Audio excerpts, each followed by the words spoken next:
Yeah, it's a good question. Housing, the key that you mentioned there, young people have just given up, a lot of them, on the dream of ever owning their own home. This is just one budget. We know it's a long-term problem. What one measure would you like to see in this budget that might help now? I think a really practical one is doubling the size of the Housing Australia Future Fund.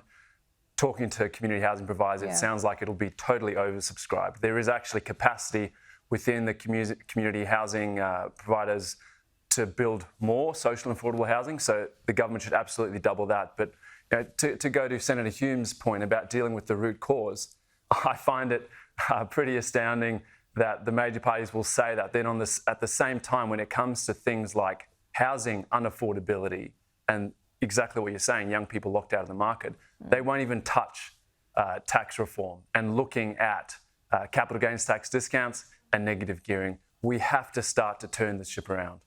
Yeah, I mean, a lot of this is down to state governments as well, which probably needs to be discussed at National Cabinet. But I take your point. What about rent assistance?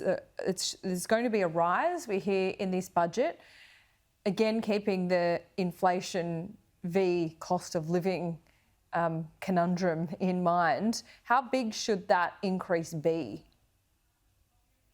Well, we saw the Economic Inclusion Advisory Committee say that last year's Commonwealth rent assistance was inadequate. We need a meaningful increase. We know that housing, whether it's rents or paying your mortgage, is the underlying factor in this cost of living crisis. Households spending huge chunks of their take-home pay on housing. So we need to be looking at Commonwealth rent assistance, increasing it. But again, coming back to tax reform, we have a system that is set up to have property as an investment vehicle, not as something that everyone in our community should be able to afford. And so it's no surprise that we're seeing property go through the roof and have this sort of crunch. So we have to start to deal with the drivers of this. We have to look at tax reform. We have to look at immigration. So far, not hearing the major parties having a sensible, honest conversation about that.